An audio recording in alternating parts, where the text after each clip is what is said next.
Welcome to Book Banter with me, your host, Dianne Burkhart.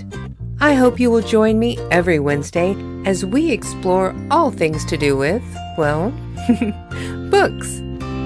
Let's get on with our show today. Hello, my happy people. Today is July 12th, 2023. And I'm going to tell you, this intro is going to be one of the shortest ever because right now here in Germany, we are having an incredible heat wave. And we do not have air conditioning. We have a couple of little air cooling units that have the water tank that you can put ice packs in to make it a little bit colder, that blows out cool air, but it's not like having central air conditioning like we have in the US everywhere. So whenever I'm doing my bits now that I'm recording, I have to turn my air cooling unit off, and oh my God, it's like being in a sauna in here. So this is going to go very quick so I can turn that back on. But today, I just want to let you know that we have got an incredible mixed genre mystery author that you are going to love. Her name is Anne Charles, and we had a fabulous time talking even after we stopped the recording. She's incredible. You're going to love her. And she is the reason why I'm going to be trying to write my next two books in tandem. I'm going to be working 1 week on one book and 1 week on the other book and see if I can't get them both done at the same time. And it was just because of my conversation with her, I decided to give this a go. So if it works, you have her to thank for it. And if it doesn't work, you have me to thank for that. So I just want to be clear on that part. But now I want to turn my air conditioning back on. So please welcome to Book Banter with Dianne Burkhart, the very cool author, Anne Charles. Thank you so much for doing this interview with me today. I am absolutely fascinated with your career because you are quite a prolific author, and you're unique for the authors that I've interviewed before because you actually do mixed genre mysteries. Right. Yes. And that wasn't on purpose. I wanted to write one genre when I started, but this whole mix came out on the page and it caused me a lot of problems early on with trying to get with a publisher, so it wasn't ideal. But once I accepted this is what's going to come out, this is what Anne Charles is going to sound like, let's just run with it. Then it's not always easy, but it smoothed out quite a bit. So how do you introduce yourself whenever you do things like this? Yeah, well, I've had to do up to a 15-minute one where she just started talking. She goes, okay, you have 15 minutes to talk all about yourself. Go. Oh. And, there was just like dead air in my head. Yeah. It's like, oh, no. But yeah, so typical. I'm Anne Charles, USA Today Bestselling author. I've written 35 books now. Well, I've co-written 5 of them because I co-write the Deadwood Undertaker series with my husband. So actually 30 just by me. And I've been doing this since 2011 when I published my first book, Nearly Departed in Deadwood. First book in the Deadwood Mystery Series. It's a multi-award winning series. And I also have the Jackrabbit Junction series. I have a Dig Site mystery series. Like I said, I co-write the Deadwood Undertaker series with my husband. And then I also have these novellas that I would love to just build a whole world around. And it's the AC Silly Circus series. They're very silly, shapeshifter, romance, paranormal, but just not having time. I can't get back to them. So someday I hope to continue that series as well. Otherwise, I've been doing this for quite some time. I've been running on my own. This is my main job, I should say, since I think it was 2013 that I quit the day job that I had, which was technical writing. So since 2013, this is our business. My husband and I work together behind the scenes. He started writing in, I think it was 2019 when we put the first book we co-wrote out. But before that, of anyone that has a family that's trying to write and wear many hats, most of us know our spouse is part of this, a major part, a minor part, whatever, but they're in it with you. And he's been a major part. So that's kind of me in a nutshell. I fell behind in the last year or two, not because of COVID, but because our parents are aging and need a little bit more help. And we have teenagers at the same time. So we're those sandwich years you always hear about. We're getting it from both ends. And I thought I'd be just a rock star and push on through this, but no.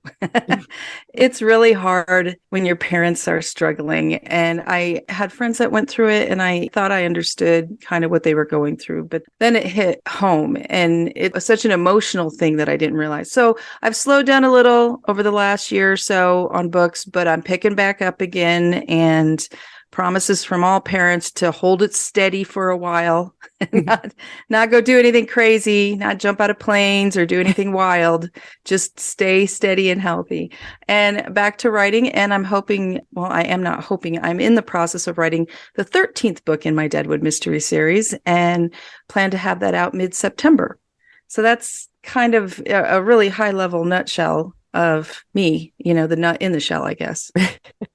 I totally agree with you on the spouse being a huge help. I had been struggling for so long to finish the last 3 chapters of this last book that I was working on in my Into the West saga serial. And this last weekend, I kept saying, I'm determined, I'm going to finish it this weekend. And things kept happening. And he finally just like, no, go sit down, go write. And he took care of anything. If I start to get up, no, go sit and write. Exactly. And just kept sending me back to the computer. And I got it finished. Good. That's great. I think we also become rather hard to live with at that point. So yeah. I wonder if part of it is the family going, please go right. So that we get the normal person coming back that's not all stressed out, hair sticking out all over, going, I have to write, but I can't. Oh my God, that was me too. I was losing it last weekend. Exactly. Yeah. A family is awesome. If you have their support, it makes such a difference in this career. Oh yeah, definitely. Now, I know that you have a BA in English in creative writing from the University of Washington. Right. Did you go straight from that into technical writing, or did you do something else in between? Oh, that's really deceptive. I really do have the BA, and it is with creative writing. But the deceptive thing is that was a 10-year degree because I went through 4 different colleges till I nailed that. And I didn't intend to get that degree at the start. I started at a 2-year college, took some classes on all kinds of different things. It wasn't in my mind that I was going to write books. And I got my AA pretty quickly, but then I moved out to California from Ohio. And I started going back to school because I wanted to get a 4-year degree. And at that time, I was looking more towards something Spanish related. I wanted to translate, or I don't know. It just seemed more romantic. So I took the basics that I needed at another community college. And then I moved to Northern Arizona. Life took me there. And I went to Northern Arizona University for over a year for junior level classes, getting closer to that Spanish degree.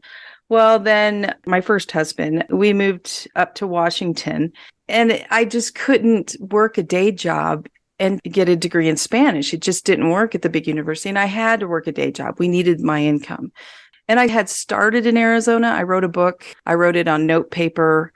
It was my first attempt at a book. And it wasn't because I thought I'm going to be a great writer. It was, I read these books. I liked them, but I didn't quite like the endings. So I wanted to try to write my own ending that would make me feel happier about it.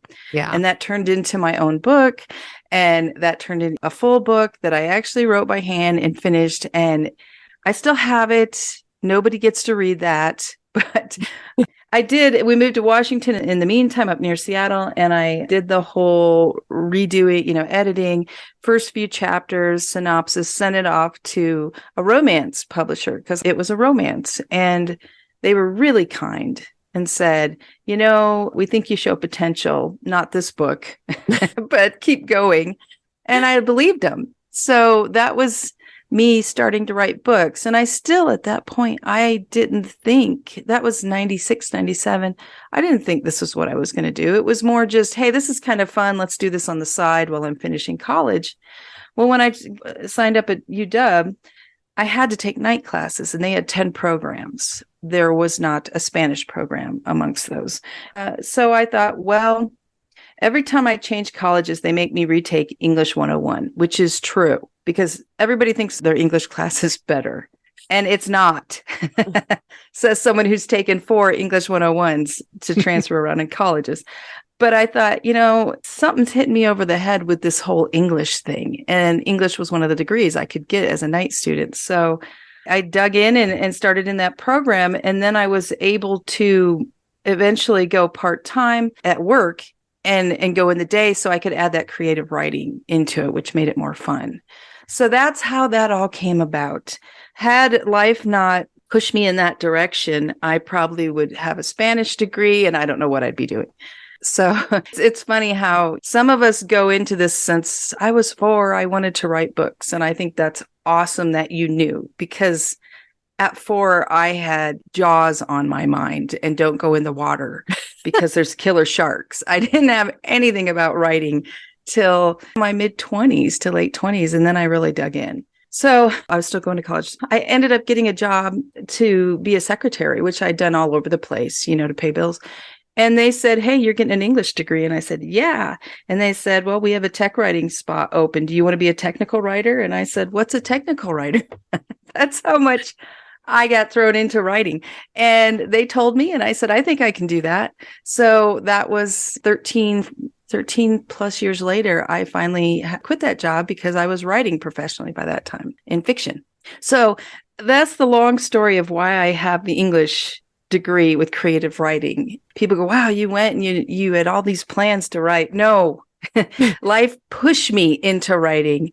And here I am today. So thankfully, I went the direction I did because I love this, but I could have been many other things. And I still think, because I really love physical geography, like landforms and whatnot. And I still think, can I go back to college yet and get that degree and get hired to go out and do that kind of work? But then it's kind of like, you're getting older. Do you really want to go out? There's bugs out there galore. So kind of changes it all around. I'm one of those people too that's like, if I could find a university here near us in Germany that taught classes in English, because my German is not that great, I would so be going back to school and taking classes all the time, even as I do all of this, partly because I'm just insane and I hate being bored and I always have to be doing something. But I love college. I love learning, and I would just keep taking classes for the rest of my life. I keep going. I do documentaries. I'm a real geek on that. It's, well, you guys want to watch this or do you want to watch this? And a lot of times I'll go, if everybody goes and watches something else in another room, I'll probably just watch a documentary because that's what I want to do, And the last one was on the continents and, the whole creation of continents and Pangea and all that good stuff. So it was a lot of fun. That sounds interesting. It was, I think it was on Amazon. And it taught me so many things that I didn't realize. It was just a great show if you like landforms and learning about the shifting tectonic plates and the history and what they're seeing. It's really fun. Actually, I do. I took an I think it was just called environmental discovery class in college. It had nothing to do with my majors. It wasn't going to give me any credit for anything that I was getting a degree for. I just wanted to take it. And it was talking about how the water in the atmosphere recycles through the rivers and the oceans and steam and rain and all of this stuff. And I loved that class. Didn't do me a bit of good for my life, but it was fascinating. I know it turns when people come to visit us, we're in Arizona up in the mountains, and I turn into here's the hostess telling the stories of, let me tell you about that mountain range over there. Let me tell you about this. All these, landforms. And I always start with, listen, if this bores you, you have to tell me up front because I'll just keep going. See, I think that makes people interesting though. Whenever it's something that you don't expect to get like that, that just makes you more interesting. Well, I think part of that is life is stressful. The world, so many things in the world going on are stressful. But if I can look at this piece of rock that is set there for millions of years, there's something calming about that. It's like everything I'm standing on is staying still, except for, of course, earthquakes, but is standing still and going to be here the whole time I'm here. So just calm down. And kind of center yourself and step back from the craziness of sometimes everyday life and focus on things in your life that matter. What gives you happiness and harmony? Focus on that. Yeah. We have teenagers and there's times when you go, you know what? Yeah. I don't care. I don't care if you didn't do this today, whatever. I'm not going to worry about that. I understand that. I noticed on your website that it had mentioned that you had used to have a cookbook available that is now out of print. Yeah. What makes you decide to take a book out of print? Well, the cookbook was a special kind of promotional thing we did for Christmas one year. And I am, first and foremost, I am not a cook. I am a bad cook. And I am happy to let people know that so they don't have high expectations. My husband is amazing. And he always has been. One of the things that wooed me first time, we kind of went out, he cooked dinner and I was like, oh, this is amazing. This is great. So I do love to eat food. And usually when I'm writing a book, I'm hungry because I'm almost always all my life. I'm watching what I eat and trying not to eat much, especially, when you sit at a computer every day for hours on end. You got to watch what you're putting in your mouth because your hind end will widen and fill the chair if you're not careful. So I'm always hungry, it seems like, when I'm writing because I want to be eating. So I tend to give my characters in story some of the foods I wish I could be eating right then.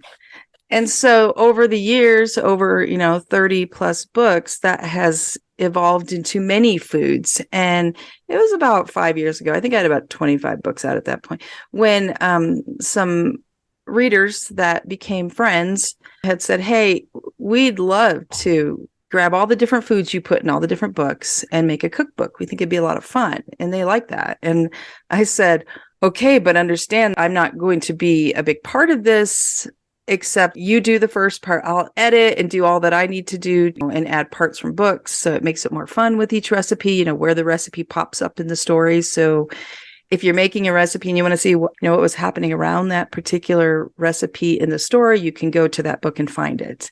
But other than that, I said, I just don't have time. I've got to write books and I don't test cook anything. I just try and either it works or doesn't. And so when we did that and we offered for readers to send some of their favorite recipes if they wanted to be included, well, when you do that, you're publishing other people's work. So you can't go wide and do this all time available. It was a one-time deal. We're going to make 300 books or more, and that's it. Then we're done. And so get your cookbook now. And so it was at Christmas, Thanksgiving, actually, it was. And unfortunately, my husband, I did the online thing and people could order, and then I signed your book online and did an online book signing with it. But my husband had gotten sick. He had a really bad cold and was down the whole weekend. So he couldn't help with wrapping, shipping, doing all of that. And he did some, but he was so sick, he was in bed the whole weekend. So it became this exhausting thing, which is just really funny because I'm not a cook. So here's me with this cookbook trying to do all this stuff. And he did end up at the end, he was able to get up and help and then also say, have you put all these at this expensive shipping rate? Yes. Well, you learn you could have saved a couple bucks on shipping all around, but whatever. It wasn't about the money. It was just about having fun with fans and getting the books out, So that's the cookbook. I have a couple left that I do giveaways for every now and then, raffles and stuff like that. But that's it for that cookbook. As far as I'm concerned, at this point, we won't do another because, again, it has other people's recipes. And I just don't feel comfortable going out there and putting it up for sale and making money and having other people's things in there. It's not fair to them. So that's the cookbook.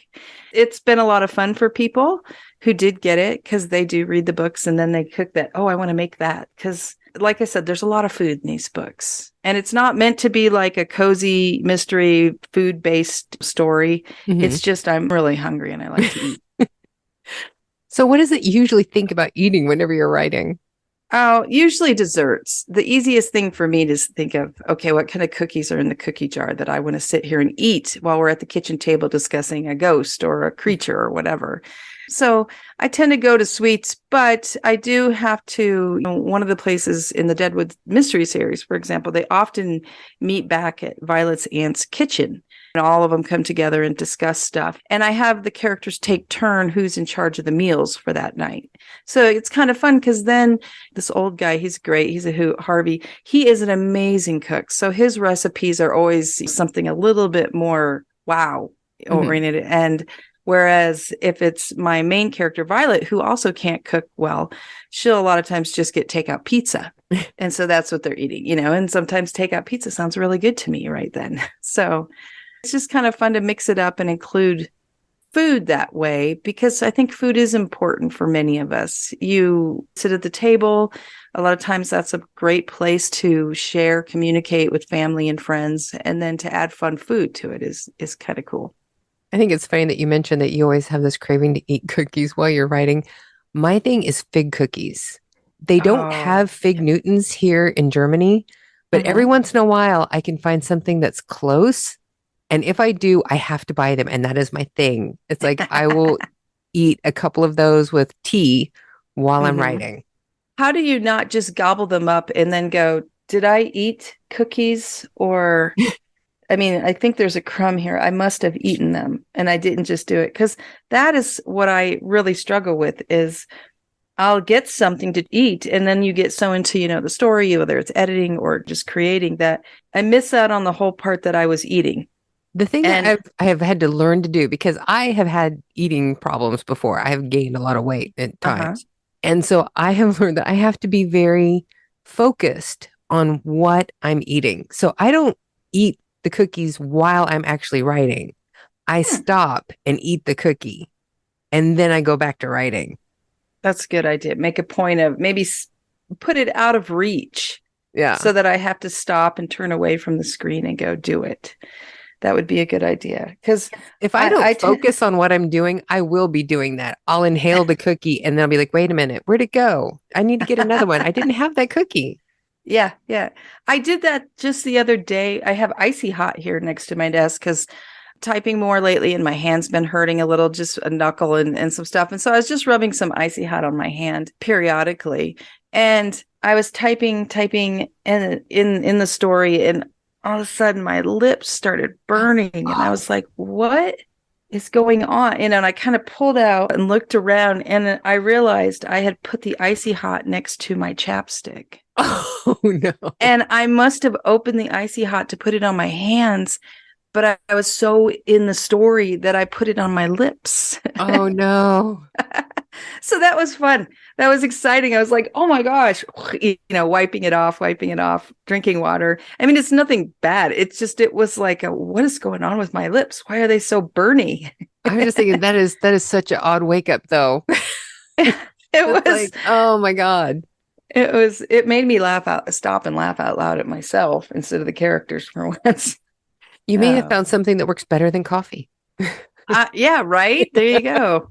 Put icy hot on your lips. It'll make you go, what? What's going on?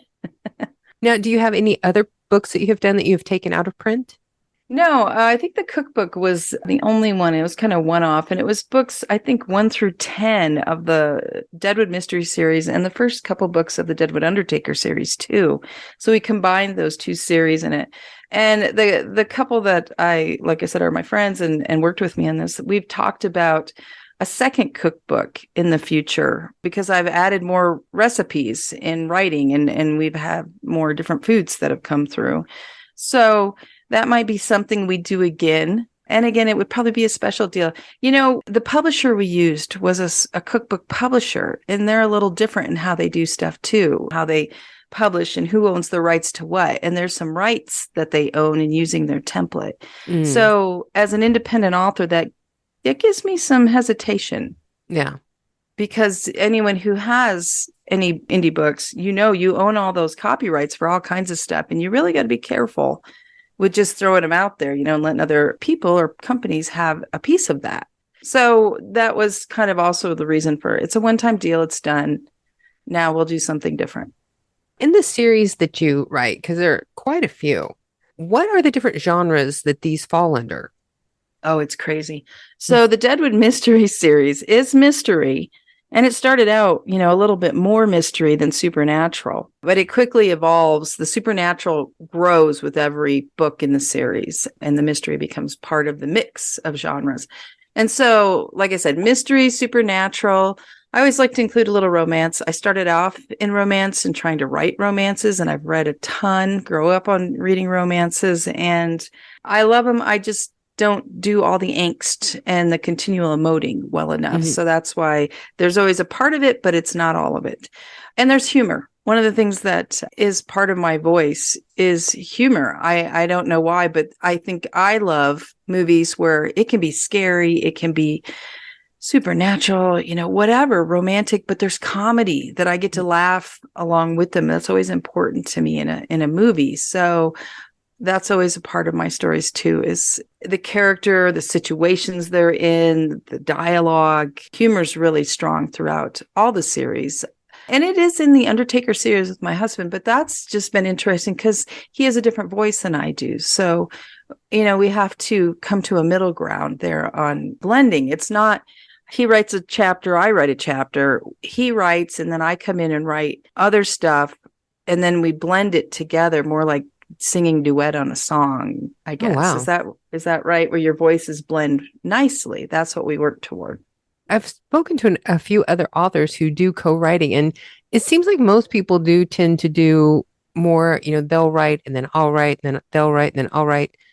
I haven't really heard too many people talking about working as a blended writer. If we weren't married, we wouldn't do it. I think being married for 20 plus years has helped that. There are still arguments that come and differences in how we should do stuff or how this should sound. And we'll go together and butt heads to figure out who's right, who should we go with. And I feel like we kind of go with whoever has the strongest opinion and really, really wants it. Then the other goes, okay, we'll go this way, and do it this way. So it's really interesting because he starts, we brainstorm together, we plot together, we get all that done. He writes the first draft. And that really sets a tone. So there's a lot of his voice in there. And then when he's done, it's my turn. So then I come in and we equate it to him building the foundation of a house and the structure and putting up the 2x4s and the roof on. And then I come in and we drywall and paint and decorate and make the house look this way together. So it's a real blend. And sometimes it's easy and fun and sometimes it's hard, but we just keep going because the readers are really enjoying that series. So we do that. I forgot to say, Jackrabbit Junction series is a mix of suspense, adventure, a lot of treasure hunting kind of mindset stuff going on down in the Arizona desert. Lots of humor in that one. Not really any supernatural in that, even though I have crossover characters into the Deadwood world and back and forth, but I keep them separate. And that if you're not into supernatural, Jackrabbit Junction is just plain old, regular, non-ghost, non all that stuff. And then the Dig Site series takes place in Mexico. It takes me back to wanting to be an archaeologist, one of my dream careers. And it's down in the Yucatan Peninsula, lots of dig sites, archaeology. They go to different dig sites that she works with the Mexican government. And it's fun because I create my own sites. So I don't have to go by, this is how Coba is or Tulum or all the different sites. I get to create one and then build around that, which to me is really freeing. Oh, yeah. As somebody who writes historical fiction that's going back and forth constantly between, okay, did they have sparkling water in 1859 and going back and forth and researching and making sure that everything is correct for that time period? That can get to be a real drain sometimes on creativity. It is. And that's the Deadwood Undertaker series is 1876, 77 Deadwood. So my husband is the research king and he's making sure constantly. And then when I go in and I read through his, if a word goes being, I'll check and make sure that is a word from back then. And it almost always is because he does the research. Whereas I come in and then I go, can I even use that word? And then I have to research. So it is really hard because historical fiction and nonfiction, whatever, the readers are so smart. Oh, yeah. A lot of them love this stuff. So they've done tons of research and you can't screw that up. Oh, yeah. There was something that I was trying to put into my book as I was finishing it up. And it was just a saying, like in for a penny, in for a pound, something like that. I was like, okay, wait a minute. Did they say that back then? Did they have pennies then? I needed to go look. And whatever it was that I was actually looking up, because it wasn't that phrase, it was something else. But it was not on any records as being a common saying until like 1950 something. So I couldn't use it for what I was wanting to do because it wasn't something that was seen as a known saying at that point in time. Right. That is, and that's, what is it? Merriam-Webster dictionary is really good at that, letting you know when it was first used. Mm-hmm. And I have to think, geez, what did we do before the internet I know. when we could just quickly look this up? So this had to be, you look back at some of the writers well before the internet who, were working to get back straight and all that. And you realize, boy, the work they did combing through books Yeah. and remembering stuff. Yeah. I would not be able to do what I'm doing now back then. There's no way. Right. I know. It just takes so much longer. That's why it used to probably take, it took authors a lot longer to write a book. It takes longer to research. Yeah. I can't even imagine having to go to a card catalog Yeah. and looking up a book and then running through the stacks, trying to find the books and then finding the information in the book. And you hope they had an index and they listed in the index because otherwise you're just, oh my gosh, you're going to have to skim. Yeah. Every interview that I do, we do this thing that's called 5 quick questions that have rarely worked out to be quick. The last few interviews, we have gotten quicker with these. So I'm hoping that we're going to make this quick today. I will try really hard to be quick. So here we go for your 5 quick questions. Number 1, what is your favorite way to enjoy a book? Paperback, hardcover, ebook, or audio? Ebook. I like being able to take it with me to bed and not keep everybody up because the lights are, my husband up because the lights are on, and the kids if they're out on the couch and whatever. So definitely ebook. Question 2, if one of your book series could be turned into a TV show, which one would you pick? That's really hard. It's between, I don't know. I would have fun with all 4 of them that I do. The 5th one, the Paranormal Circus series, that would be crazy as a show, but it might be fun.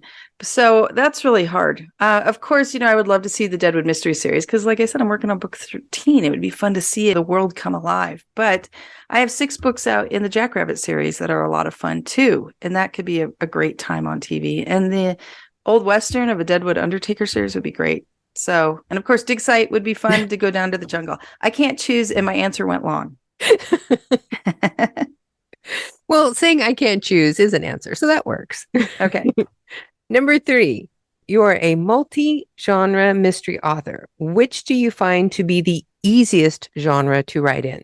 Oh, probably the supernatural. And why? It's just, I love creating monsters, reading about myths and coming up with maybe what that myth might have been based on and coming up with a creature, and building that creature. So supernatural to me it's really fun. It's easy. You can do what you want. There's limited rules. You make the rules on supernatural. So that makes it easier than historical, elements. Romance is always fun, but that can be tricky, and humor can be really hard to write. And there's days it comes easy, and there's days that I just write it and I think that is really stupid. So start again. Try again. That joke's going to flop so bad. Question 4, when you're writing, do you need it to be quiet or do you need noise to keep you distracted? I prefer quiet. And number 5, what was the first story you remember writing? Well, it's that first one. It was the romance with she was a teacher and he was a hockey player. I don't know why that came about. I liked hockey. And I thought maybe being a teacher of Spanish might be a good thing. So I created that story. So that was the first one. I mean, I wrote some short stories in high school, and one was a romance that was kind of risque to read aloud in English, but I did anyway, and was a hit with some of the guys in the class. But the first full story, that was that first one that I wrote by hand, and nobody else ever gets to read until I'm long dead. Now, has your husband read it? No. Really? Nobody. Oh, yeah. It's terrible. It's just terrible. But I wrote clear through the end. It's probably about a 60,000 word book. So that was something. Wow. I showed myself I could do it. That's definitely worth holding on to just for that fact. I did it badly, but I did it. But didn't you say the publisher said you showed promise? Yeah, they were nice. I think they were being nice. I really do.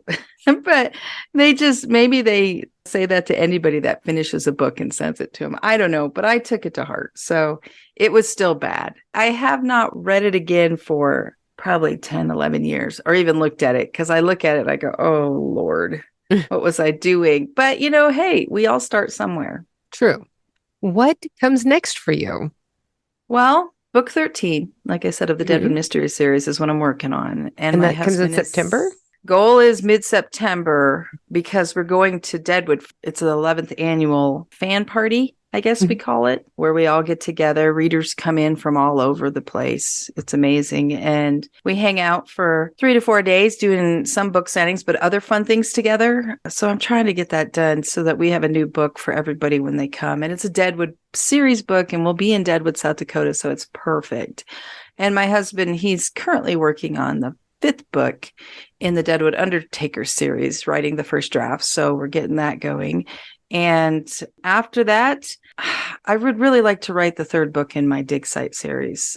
I have 2 out. It's been years since I was able to write that series, and it takes a lot of work. That's like your historical fiction where you have to research because, when you make a heroine that can read Maya glyphs, you have to learn a little bit about that yourself. Mm-hmm. So everything I do in that series takes a book of research, so it takes more time, but I'd really like to get that 3rd book out there because all of our stories cross over. Characters cross over, some different supernatural elements cross over in some way.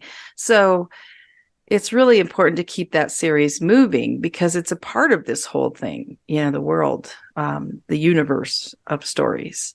So that's on my plate too. Now, is there anything that we haven't covered that you would like people to know about you? Well, I don't write these books to just educate you on something or make a difference in your life, like, the books where you're going to clean up your house and get rid of all your stuff. That's not my purpose with telling story. When I started out finally accepting I was going to do this, I wanted to tell stories that would make people forget about the struggles they're dealing with in life. I have found that I turn to books when I'm stressed, when I'm emotionally exhausted, when I need something to give me a laugh or to pick me up and make me feel like, hey, the world's wonderful. I'm going to go back out in it. That was my goal with creating the stories way back when I started. And it's still my goal when I write these books. It's to give you a really fun escape that you can turn to help you keep going, whether it's something with your parents, your children, yourself, your spouse, or just the news, and life in general. Give you an escape that gives you something happy. You can watch Violet Parker or the Deadwood Mystery Series take a beating, and she still jokes and laughs through it and give you kind of that feel of, I can do this too. And they're all on audio. That's the other thing is, we have everything out as audiobooks with professional narrators that are just amazing. And the Deadwood series has one. The Undertaker series has a different one. My Dig Site and Jackrabbit series has another narrator. And they're all really wonderful and do such an amazing job bringing the stories to life in a different way. So it's there if you like to listen instead of read. That's fantastic. Because I know if you hire out people to do it, it's expensive to do audiobooks. If you do it yourself, it's a lot of work to do an audiobook. Very much so. And I'm no actress or actor, so I can read you the story and I can read how, the words came out in my head and how the characters sound. But I can't put so much more into it that these narrators do. They're amazing. And it's so fun to listen when you've written a story and then have someone else read it, a professional do this and bring those characters to life in a way you didn't even realize how they'd sound or how this would come out. It's so interesting how different a read is when you listen to it. I have the very first book in my Into the West Saga serial as an audiobook, and I just did it as a sample to see if I could put one together. And my father listened to it and he's like, where did you get all those people to do this book? I'm like, Dad, that's me. That's me doing all those voices. He didn't even recognize me. Oh, that's amazing. You put the different voices and that's so awesome. And that's the narrators I have. Like Lisa Larson reads my Jackrabbit Junction mystery series and Dig Site series. But in the Jackrabbit Junction series, there's 3 sisters, and I'll sometimes have 5 females sitting around talking at a table. Mm-hmm. And the fact that she can make each of them, 3 of them being sisters even, sound similar but different. Yeah. That you just by the voice and the intonation. That's such a talent. So I'm always amazed at various narrators and authors who read their own books and do such a great job. It's really cool. But I don't have that skill. So I just listen to other people. This has been amazing. I was so looking forward to this because I saw you have such a huge catalog of books, and I knew that I was going to get some fascinating information out of you. This has been so much fun. Oh, you've had me laughing since we started pretty much, which is awesome. So I've had a great time talking with you. And, I tend to go long on answers and get way off tangents. So hopefully I kept to the questions and it actually answered them instead of, telling a whole different story. And you are the first person who has actually done the 5 quick questions quickly. Oh, see, I thought I went too long. I should have been just snappy, but No, you did good. great. Yay. Those were fun. I think that runs through everything that I had to ask. Is there anything that we've missed? I have a website, but you'll talk about all that stuff. And we do have an online store like you. That was the one. I forgot about that. Yes. We need to talk about your online store Okay. because I was looking at your store today. Wow, you've got a lot of products and they're so cool. And so we're doing even more this year. We've got another store that we're building behind the scenes that we're going to connect into Shopify, and it plugs in nicely with it to play well. And so we'll be doing more products, t-shirts, some of the typical stuff, hats, t-shirts, bags, whatnot. But also we'll keep trying to expand and add more fun stuff through the store. And then I do have a Zazzle store as well, where you can get t-shirts and we upload all kinds of art. If you look at the covers of my books, my brother, C.S. Kunkel, is the artist. He does hand drawings that will come up with ideas for illustrations, and he'll do those. And then ideas for the cover. My husband is the graphic artist now. We've had a couple in the past, but he's been doing it for the past probably 7, 8 years now. And so he'll take my brother's drawings and scan in and then do all the graphic artwork to make the covers really fun and different. So we don't have any stock art that we tend to use on most all the series. There's just one Deadwood Shorts, which are short stories that go with the big Deadwood series that we will tend to, buy some stock art and just play with it. But otherwise, my point in telling you all that is we have a lot of art we own, original art, because it's part of the deal with my brother is I own the rights to the drawings he does. And so we can put them on t-shirts. So we can put all this different art. And I'm talking by now, a couple hundred pieces of art that it's really cool stuff that goes with the stories. So we really want to start adding that to products with different quotes and all kinds of fun stuff and build that part of the store as well as the books that I will autograph and make them personal and send to you from my store here. So yeah, we're really building that up. And we've had this store, I think we've had this for 4+ years, 5 years maybe. So we just keep working slowly at it. But now it's come to where we'd get a lot of orders with not just fun promo pieces, but the books themselves being autographed. And so we ship a lot from here. So we've had to really develop quick ways to get books out because you're competing with Amazon and others that can ship fast. So when an order comes in, everything stops. Let's put together this order. Let's get it shipped, get it out the door. So yeah, it's been really fun over the years to build that. And now we have such a platform already set that we can just add all this cool stuff into it. Well, I was looking there today and you had coffee mugs that had cover art and then a quote from the book. You had travel tags for suitcases, t-shirts, book bags. I mean, there was just a ton of merchandise. It was amazing. So here's the deal.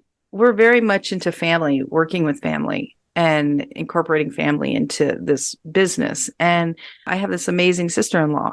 She works as, I don't know what to call her. She's not an assistant. She does so many things, marketing related and building products. So one of the things she does in between all the different stuff we're doing with marketing runs, book runs and all that releases, is she's building products behind the scene like that, taking the art and making really fun products out there for folks. She does an amazing job. And I love to go out and see what she's built now, and what she has out there for readers to buy and collect. So I don't want people to think, wow, here I am doing 10,000 things. I don't. This is a group endeavor, in many ways. We're all working towards this. So it's a lot of fun, and it's wonderful that it can be family. And you got to write stories. I mean, that's the thing is with all this, You can do so many things and you can put so much time into this. But in the end, you still have to keep creating a new product to keep the stuff, the whole thing moving. So we've been really fortunate to have so many family members be willing to help in different ways. My sister, my oldest sister, is my bookkeeper. So she saves me a ton of work doing bookkeeping, which is wonderful. So, nobody does stuff for free. Everybody makes some money for doing what they're doing. It's, fun, side contracting gigs. So that makes it really cool for the family too. The better we do, the better everybody does. Yeah, that's amazing. This has been absolutely wonderful. You are amazing. Your books are fantastic. And I am going to be putting all of the information so that people can find you and your books in the description of the podcast of today's episode. Great. Let me know if there's anything else you need. I'm happy to help out. And once it's live, share it out there on social media and on my website and all over. That sounds great. Thank you so much for being on Book Banter with Dianne Burkhart. This has been fabulous. Thank you for having me. It was great to get to chat with you and share the land of books and what goes into it. So there you have the incredible Anne Charles. She is a prolific writer, and they are amazing. You should definitely check out her series. It doesn't matter what kind of mysteries you like. I'm sure you will find something in her book catalog that you will enjoy. Now, even with as long as this episode ran, because it is one of my longer ones, I had to cut so much great information out of this to make my time limit. And that just kills me whenever I have to do that, because some of these authors just have such a wealth of knowledge that I really want to share with you. But I've learned that splitting an interview into 2 episodes does not do great. So I am creating Book Banter Magazine, and hopefully we will be ready to go live this fall. But I'm keeping all of this information that I have had to cut out of these interviews that I've done since the beginning. I still have all the original interviews. And I'm going to use that to write articles to fill up this magazine. So that way I can still share the things that I haven't been able to bring to you in the podcast. And the information that these authors have to share will not get lost. So as we get that developed, I will let you know. We don't have an actual publication date set for that yet, but we're shooting for sometime in the fall. So keep listening to the podcast, and as soon as we have a date for publication, we will let you know. Now, next week, on July 19th, for episode 75, we have Natasha Dean. She is another just incredibly prolific author. She has young reader series. She has young adult series. She has books for adults. If you like to read, if other people in your family like to read, I'm sure you could find something for anybody in her lineup. After Natasha Dean, on July 26th, for episode 76, we have Cammie Wood. If you are an indie author and you need help bringing your work to publication, Cammie Wood may be the person that you need to listen to. She is an editor and a ghostwriter and can help you to plot out your books, make a plan for how to get them done, and if you get stuck, she can ghostwrite it for you if that's what you need. So make sure that you check out episode 76 with Cammie Wood. And now I really want to turn the air cooler back on again, so we're going to end this episode here. So everybody, be sure to go forth, stay cool, and be happy.